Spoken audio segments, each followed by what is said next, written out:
إياك نعبد وإياك نستعين اهدنا الصراط المستقيم صراط الذين أنعمت عليهم غير المغضوب قل هو الله أحد الله الصمد اللهم صل على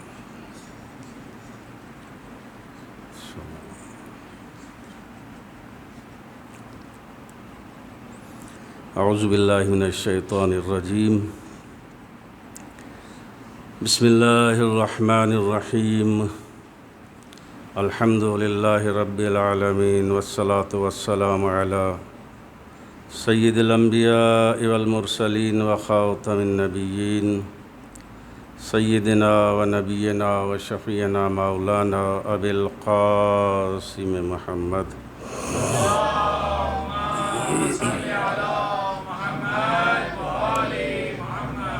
وعلى آل بيته الطيبين الطاهرين الذين أذهب الله عنهم الرجس وطهرهم تطهيرا.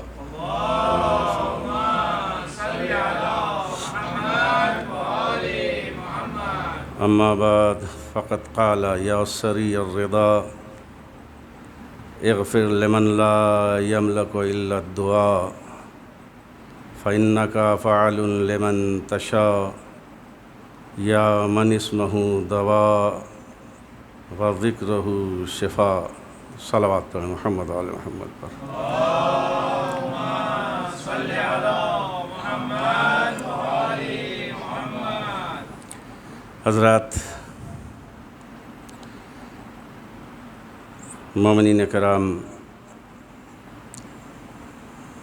یہ جملے جو آپ کے سامنے پیش کیے، ابھی آپ حضرات نے اس کی تلاوت فرمائی اور اس سے مستفیض ہوئے، اور ہمیشہ ہر شب جمعہ دعائے کمیل جو کلام امیر المؤمنین علیہ الصلاۃ والسلام ہے اور تعلیم دیا ہے جناب کمیل کو، ماشاءاللہ سے مومنین جن کو دعاؤں میں رغبت ہے، جن کو دعاؤں سے عشق ہے، چونکہ دعا وہ کلام ہوتا ہے، دعا وہ فراز ہوتے ہیں جو معصومین علیہم الصلاۃ والسلام کی زبانوں سے نکلتے ہیں اور اللہ سے گفتگو کی جاتی ہے، جیسا کہ حضرت امیر علیہ الصلاۃ والسلام نے جناب کمیل کو سکھایا، تعلیم دیا. کبھی مولا فرماتے ہیں ظلمت نفسی وتجرأت بجہلی، اے میرے اللہ، اے میرے پروردگار، میں نے اپنے نفس کے اوپر ظلم کیا ہے. نفس ہمارا ہے اور ہم ہی اپنے نفس کے اوپر ظلم کرتے ہیں. تو کیا حضرت امیر علیہ السلام نے اپنے نفس کے اوپر ظلم فرمایا؟ نہیں، کبھی نہیں. وَتَجَرَّأْتُ بِجَهْلِي، آپ غور کریں کہ جملہ امام کیسا استعمال کر رہے ہیں. وَتَجَرَّأْتُ بِجَهْلِي، اور میں نے جرأت کی ہے تیرے سامنے. آپ غور کریں، جنہوں نے جرأت کی ہی نہیں، وہ اپنے رب کے سامنے، اپنے پروردگار کے حضور جب بیٹھتے ہیں، جب حاضر ہوتے ہیں، اللہ اکبر، کیا کلام شیریں ہیں اور کیا تواضع ہے حضرت امیر علیہ الصلاۃ والسلام کے کلام میں اس رب کے سامنے، اس پروردگار کے سامنے جو کائنات کا رب ہے، جو کائنات کا پالنہار ہے، جو کائنات کو پالتا ہے، اس کی پرورش کرتا ہے. ظلمت نفسی وتجرأت بجہلی. امام علیہ السلام ابھی میں نے پڑھا آپ کے سامنے، آپ حضرات نے بھی پڑھا کہ یا سری الرضا، اے بہت جلدی راضی ہو جانے والے، آپ ایک آنسو تو ٹپکائیے، اپنی آنکھوں سے ایک آنسو تو نکال دیجئے۔ اگر گناہ کیے ہیں تو کیا ہے، معاف کرنے والا ہے، بخشنے والا ہے، وہ بہت جلدی راضی ہو جاتا ہے۔ پکار کے تو دیکھیں اس کو، بلائیں تو اس کو۔ کبھی اندھیروں میں بیٹھو، کبھی تنہائیوں میں جائیے اور اس کے سامنے بیٹھیے، آنکھوں سے آنسو نکالیے۔ ناممکن ہے کہ وہ راضی نہ ہو جائے۔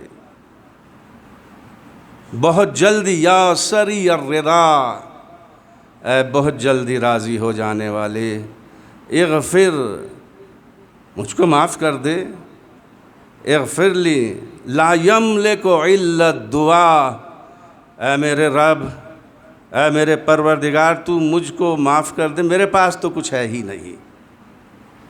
لا یملک، میرے پاس کچھ ہے ہی نہیں، میں کسی چیز کا مالک نہیں، تو ہی مالک ہے، تیرے ہی پاس سب کچھ ہے، تو ہی دینے والا ہے، تو ہی عطا کرنے والا ہے، اور تو ہی واپس لے لینے والا ہے۔ لا یملک الا الدعاء، یہ کس کا کلام ہے؟ لا یملک، جن کے پاس سب کچھ ہے۔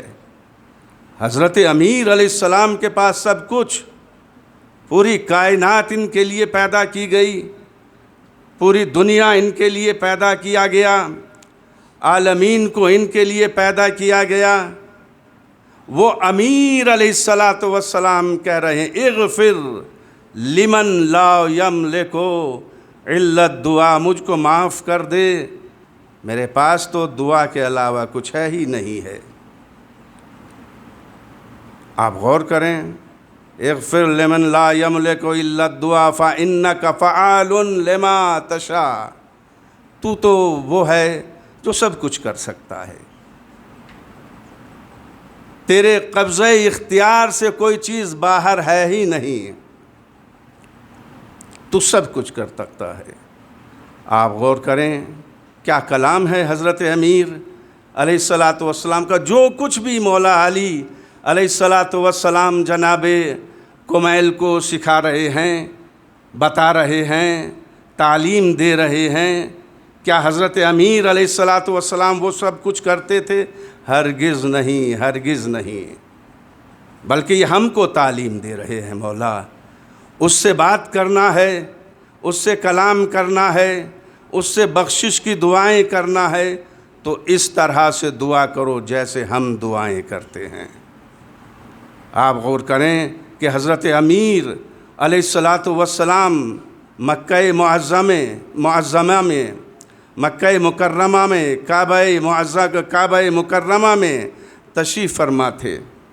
راوی کہتا ہے میں نے دیکھا کہ اندھیری رات میں کوئی شخص ہے جو کعبے کے قریب تڑپ رہا ہے۔ میں قریب گیا، کوئی اور نہیں تھا، حضرت امیر علیہ السلام تھے۔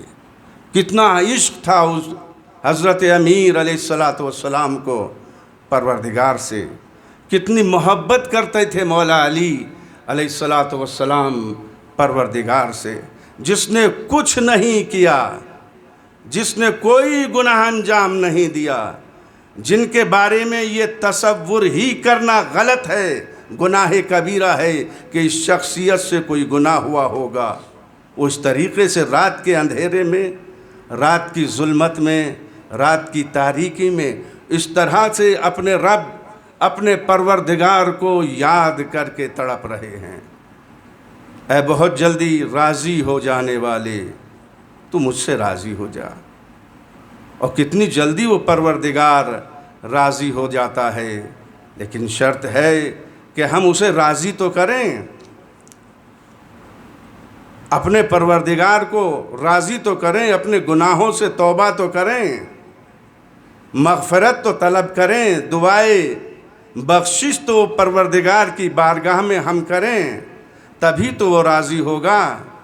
اللہ اس طریقے سے راضی نہیں ہوگا۔ اگر وہ راضی ہو گیا تو مولا علی بھی راضی ہیں، جناب رسالت مآب بھی راضی ہیں، جناب سیدہ بھی راضی ہیں، جناب فاطمہ بھی راضی ہیں، جناب ام البنین بھی راضی ہیں، سرکار وفا بھی راضی ہیں۔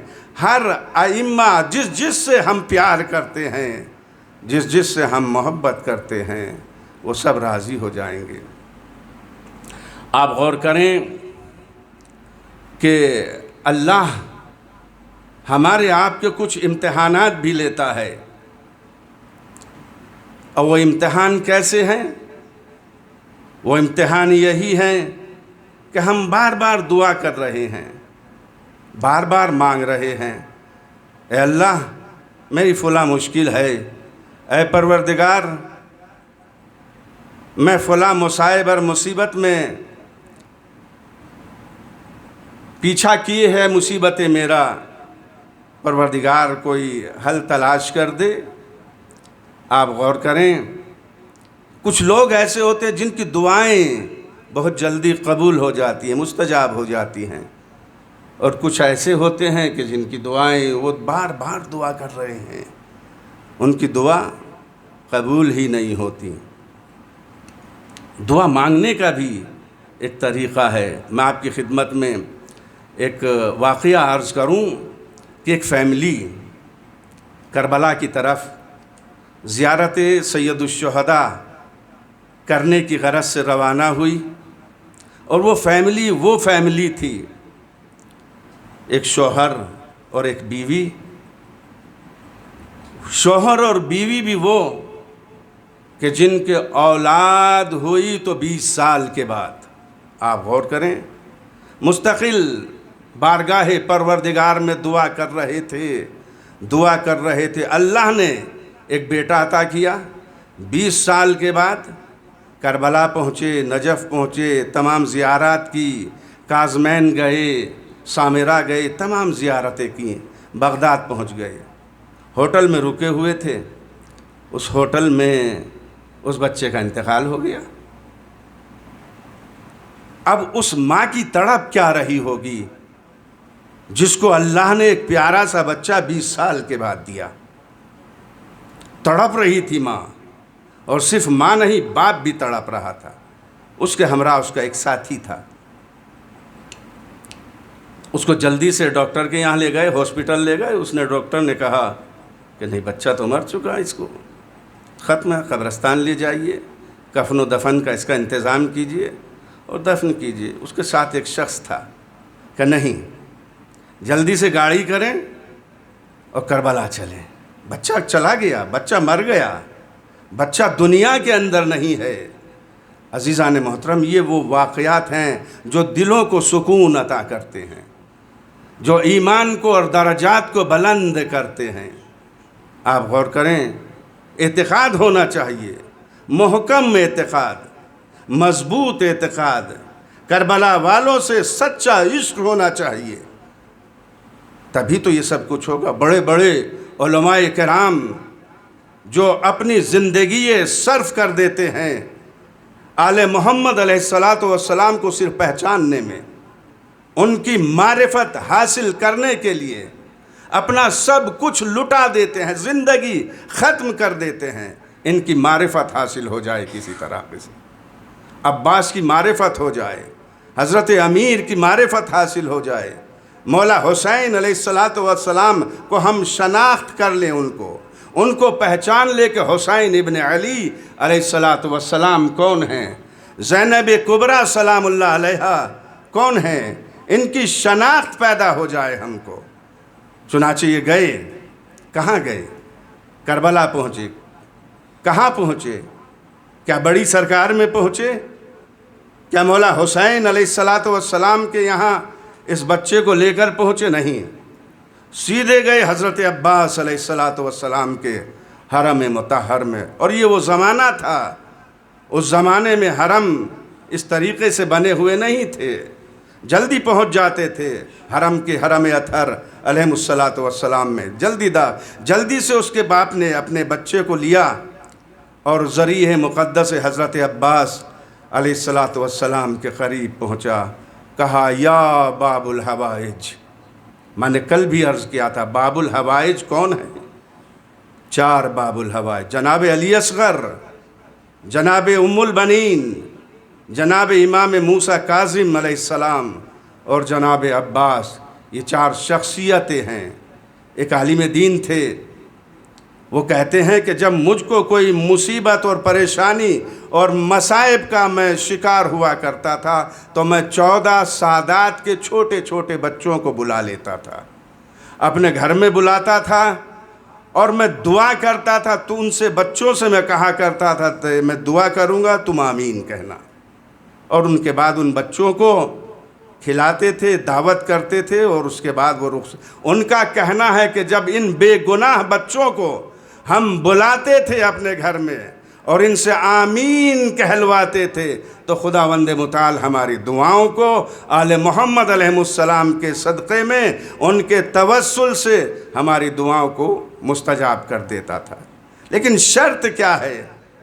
شرط یہی ہے، ہمارے اندر خلوص پیدا ہونا چاہیے، ہمارے اندر شناخت پیدا ہونی چاہیے، ہمارے محمد علیہ السلام کی معرفت اپنے دلوں کے اندر رکھتے ہوئے ان کو بارگاہ پروردگار میں وسیلہ قرار دیں۔ ناممکن ہے کہ انسان کی دعا، مگر وہ الگ بات ہے کہ مصلحت خدا جانتا ہے کہ کس کی دعا کو مستجاب کرنا ہے اور کس کی دعا کو مستجاب نہیں کرنا ہے، کون سی دعا کس کے حق میں مفید ہوگی اور کون سی دعا کس کے حق میں غیر مفید ہوگی۔ تو مصلحت وہ جانتا ہے، کب ضروری ہوگا، کب اس کی دعا مستجاب ہوگی، کب وہ دعا کو قبول کرے گا، وہ جانتا ہے، وہ پروردگار ہے، وہ عالم الغیب ہے، وہ کائنات کا پیدا کرنے والا ہے، وہ دلوں کے رازوں سے واقف ہے، وہ پہچانتا ہے، وہ جانتا ہے۔ چنانچہ وہ لوگ گئے، باپ کے ہاتھوں میں بیٹے کی میت ہے، آنکھوں میں آنسو ہیں، وسیلہ قرار دے رہا ہے حضرت عباس علیہ السلام کو، لیکن کوئی حرکت نہیں، بچہ مردہ ہے۔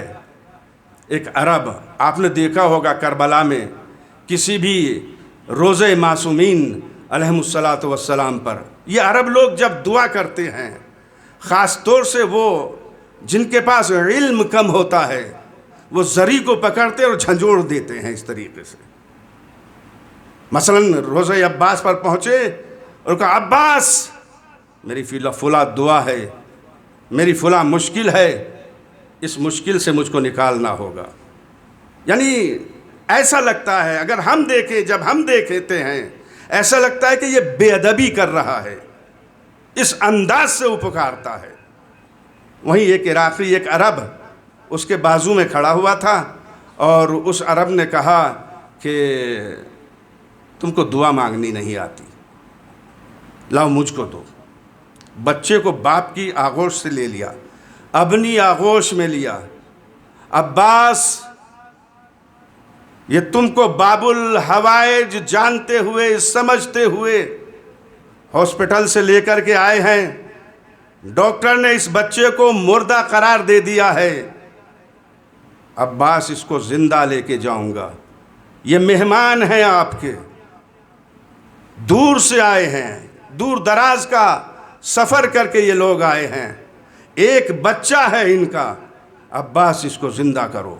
آپ غور کریں، ایسے ہی جناب عباس باب الحوائج کا لقب ان کو نہیں دے دیا گیا۔ کچھ ہی دیر گزری تھی کہ بچے میں حرکت پیدا ہوئی اور بچہ زندہ ہو گیا، اور بچے کو ماں باپ لے کر کے چلے گئے، نماز شکر ادا کیا، اور جو بھی زیارات اور جو بھی دعائیں کرنا تھیں ان لوگوں نے کیا۔ اور اس کے بعد وہ شخص جو ان کے ہمراہ تھا، اس فیملی کے ہمراہ تھا، چلو ہاسپٹل چلتے ہیں۔ وہ ڈاکٹر جس نے مردہ قرار دے دیا تھا اس کے پاس جائیں گے، اس کو دکھائیں گے۔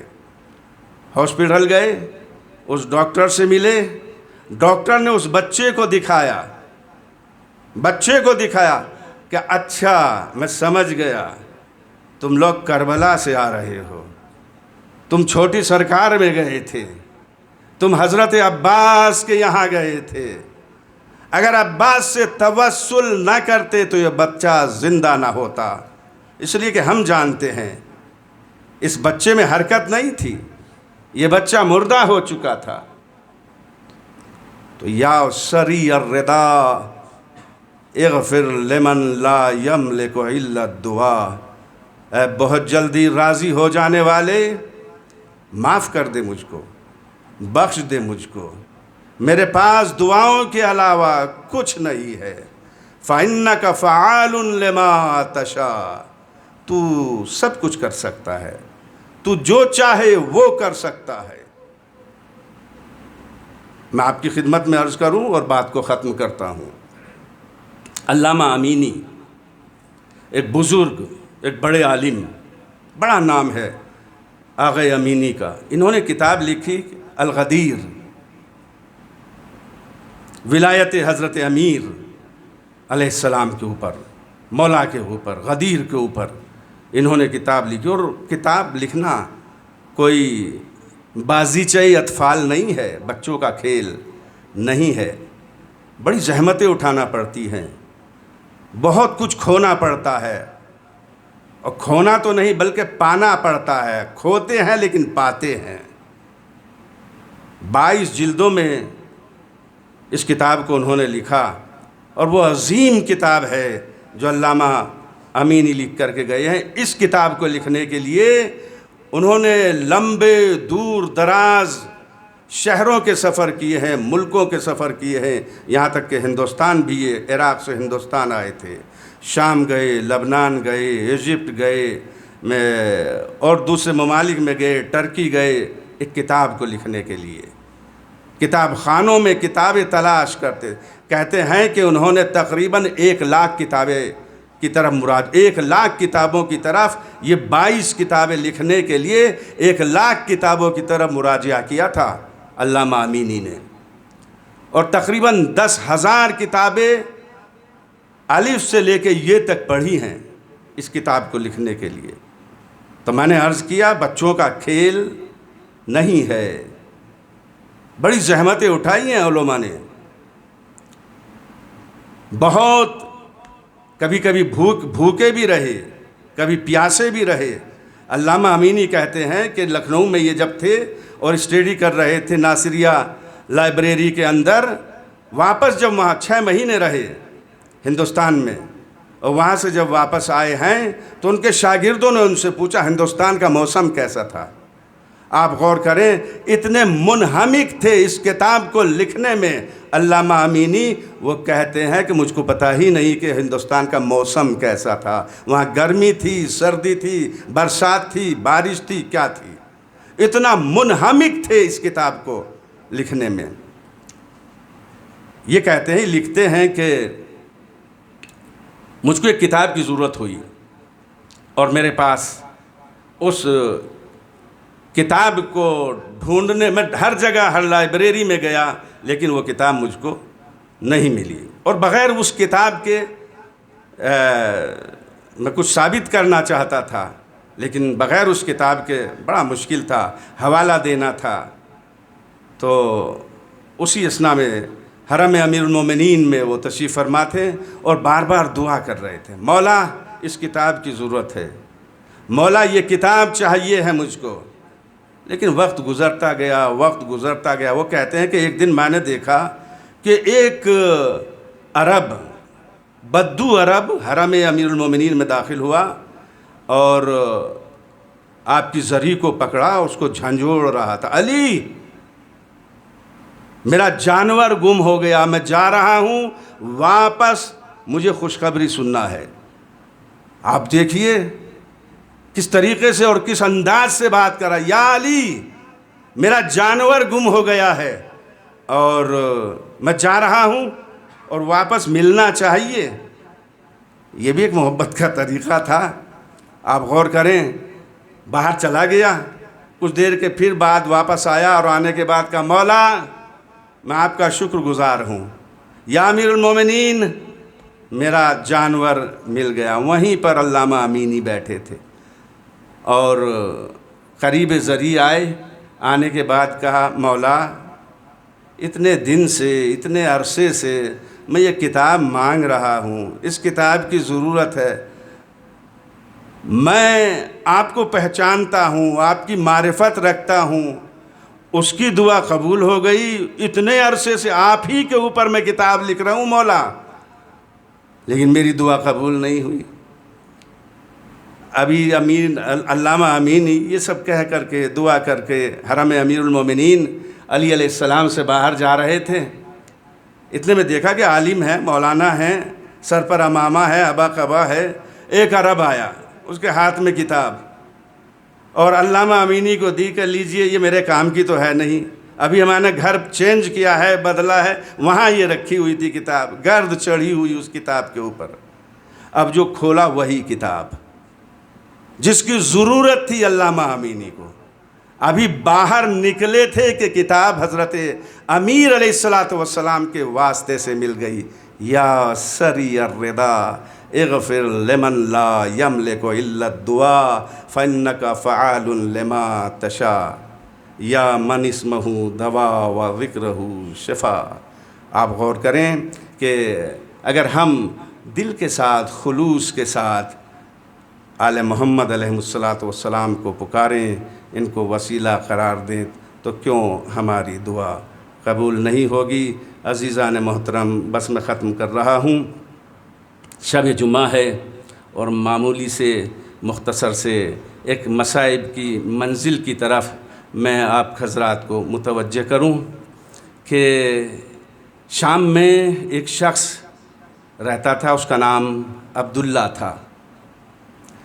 وہ ہر روز کھانا بناتا تھا، اس کی بیوی کھانے بناتی تھی، اچھے اچھے کھانے، اور جو یتیم، غریب، مسکین بچے ہوتے تھے ان کو کھلاتی تھی۔ ایک روز عبداللہ شام میں خرابہ شام سے گزر رہا تھا، زندان شام کے قریب سے گزر رہا تھا۔ اس نے دیکھا کہ کچھ اسیر ہیں، کچھ قیدی ہیں، بڑے غریب اور یتیم اور مسکین معلوم ہوتے ہیں۔ شب جمعہ آئی، عبداللہ کا دل ٹوٹ گیا، اپنے گھر گیا، اور گھر جانے کے بعد اپنی بیوی سے تذکرہ کیا کہ آج میں کچھ ایسے قیدی دیکھ کر کے آیا ہوں جن میں کچھ بچے ہیں، کچھ بزرگ ہیں، کچھ خواتین ہیں۔ اے بی بی، تو نظر مولا حسین بناتی ہے اور مولا کی حفاظت کی خاطر یتیم بچوں کو وہ کھانا کھلاتی ہے۔ اس شب یہ کھانا مجھ کو دے دینا، میں قید خانے میں دے آؤں گا۔ شب جمعہ آئی، اور جب شب جمعہ آئی، بیوی نے اچھے اچھے کھانے تیار کیے، کھانے تیار ہو گئے اور اپنے شوہر کے حوالے کیا۔ شوہر نے وہ کھانا اپنے سر کے اوپر خوان میں رکھا اور قید خانے کے قریب پہنچا۔ در زندان پر امام زین العابدین علی بن الحسین علیہ السلام بیٹھے ہوئے تھے۔ امام سے اجازت چاہی، کیا مجھ کو اجازت ملے گی؟ میں یہ کھانا لے کر کے آیا ہوں، اس کو قبول فرما لیجئے۔ میں نے دیکھا تھا یہ کچھ مسکین بچے ہیں، کچھ غریب بچے ہیں، کچھ فقیر بچے ہیں، کچھ خواتین ہیں، یہ اس کو کھا لیں گے، اس سے استفادہ حاصل کر لیں گے۔ چنانچہ امام نے اشارہ کیا، اشارہ کرنے کے بعد اس کھانے کو لے کر کے گھر کے اندر، قید خانے کے اندر داخل ہوا۔ بی بی زینب سلام اللہ علیہا نے پوچھا یہ کیا ہے؟ اے بی بی، یہ کچھ کھانا ہے، لے کر کے آیا ہوں، غریب بچے ہیں، آپ لوگ اس سے استفادہ کر لیجئے، آپ لوگ اس کو کھا لیجئے، بس یہ سننا تھا۔ یہ بتائیے کیا ہے؟ یہ صدقہ ہے؟ اگر صدقہ ہے تو ہم نہیں کھائیں گے، ہمارا خانوادہ اہل بیت کا خانوادہ ہے، صدقہ ہمارے اوپر حرام ہے، ہم ہرگز اس کھانے کو نہیں کھائیں گے، بس یہ سننا تھا۔ عبداللہ نے کہا اے بی بی، یہ صدقہ نہیں ہے، یہ صدقہ نہیں ہے بلکہ نظر حسین ہے۔ اے بی بی، یہ نظر حسین ہے۔ کہا کیسی نظر حسین؟ کہا میری بیوی کا بچپن کا زمانہ تھا، وہ بیمار ہو گئی تھی، مدینے گئی، رسول کے پاس گئی، رسول نے ایک بچے کو بلایا جس کا نام حسین تھا، اس نے کچھ پانی لیا، دعا پڑھی، میرے اوپر چھڑک دیا اور کہا اس کے بعد سے آج تک میں بیمار نہیں ہوئی ہوں، جبکہ ڈاکٹرز نے انکار کر دیا تھا اب تجھ کو شفا حاصل نہیں ہو سکتی ہے۔ عزیزان محترم، بس یہ سننا تھا۔ بی بی زینب تڑپ گئی، اے عبداللہ تو دیکھنا چاہتا ہے، تجھ کو میں بتانا چاہتی ہوں کہ یہ بچے کون ہیں، ہم کون ہیں۔ میں اسی حسین کی بہن زینب ہوں، یہ ام کلثوم ہے، یہ حسین کی بیٹی سکینہ ہے۔ دروازے کے اوپر جس کے ہاتھوں میں زنجیریں تھیں، جس کے پیروں میں بیڑیاں تھیں، جس کے گلے میں توقے خاردار موجود تھا، وہ حسین ابن علی کا بیٹا زین العابدین ہے۔ اور سن، آج کے بعد حسین کی سلامتی کے لیے دعا مت کرنا، اس لیے کہ جس کے لیے نظر بناتی تھی اب وہ حسین نہ رہا، وہ حسین نہ رہا۔ حسین کو کربلا میں 3 دن کا بھوکا اور پیاسا شہید کر دیا گیا۔ وَسَيَعْلَمُ الَّذِينَ ظَلَمُوا أَيَّ مُنْقَلَبٍ يَنْقَلِبُونَ أَلَا لَعْنَةُ اللَّهِ عَلَى الْقَوْمِ الظَّالِمِينَ۔ اللہم صلی علی محمد وآل محمد۔ پروردگارا تجھ کے اہل بیت طاہرین علیہم الصلاۃ کا واسطہ ہماری اس مختصر سی عبادت کو قبول فرما۔ اے اللہ، حاضرین کی دعاؤں کو مستجاب فرما۔ پالنے والے جو پریشان حال ہیں ان کی پریشانیوں کو دور فرما، جو بیمار ہیں ان کو شفاء کلی و صحت کامل عطا فرما، جو مقروض ہے غیب سے ان کے قرض کی ادائیگی فرما۔ اے اللہ، تجھ کو اہل بیت طاہرین علیہم الصلاۃ کا واسطہ جو مومنین و مومنات دنیا سے چلے گئے ان کی مغفرت فرما، ان کی اعلیٰ علیین میں جگہ عنایت فرما۔ اے اللہ، تجھ کو آل محمد کا واسطہ، بی بی ام البنین کا واسطہ، باب الحوائج حضرت عباس کا واسطہ، باب الحوائج جناب علی اصغر کا واسطہ، باب الحوائج جناب امام موسیٰ کاظم علیہ السلام کا واسطہ، جو مومنین و مومنات آج دنیا کے اندر نہیں ہیں، پروردگارا ان کو بخش دے، ان کی مغفرت فرما، ان کو اعلیٰ علیین میں جگہ عطا فرما۔ اے اللہ، آل محمد علیہ السلام کے چاہنے والے جہاں جہاں جس کونے کے اندر موجود ہیں، پروردگارا ان کے جان کی، مال کی، عزت کی، آبرو کی، ناموس کی حفاظت فرما۔ اے اللہ، شب جمعہ ہے، پروردگارا بیت المقدس کو آزاد فرما، پروردگارا فلسطینیوں کو، پروردگارا فلسطین، لبنان، عراق، ایران پالنے والے ان کو فتح و نصرت عطا فرما۔ پروردگارا ہمارے مراجعین کرام کی حفاظت فرما، پالنے والے خصوصاً آیت اللہ عظمی خامنہی اور مرجع عالی قدر جناب آغا سیستانی، پروردگارا ان سب کی عمر کو طولانی فرما، پالنے والے ان کی حفاظت فرما۔ اے اللہ، ہم کو شر شیطان سے محفوظ فرما، پالنے والے ہمارے بچوں میں محبت آل محمد علیہ السلام بھر دے، ہمارے قلوب کو آل محمد علیہ السلام کی محبتوں سے روشن و منور فرما۔ اے اللہ، تجھ کو واسطہ ہے حضرت مہدی اجل اللہ تعالیٰ فرجہ الشریف کا، مولا امام زمان اجل اللہ تعالیٰ فرجہ الشریف کے ظہور میں تاجیل فرما، ہمارا شمار مولا کے خادمین میں فرما۔ اللہم صلی علی محمد و آل محمد وعجل فرجہم۔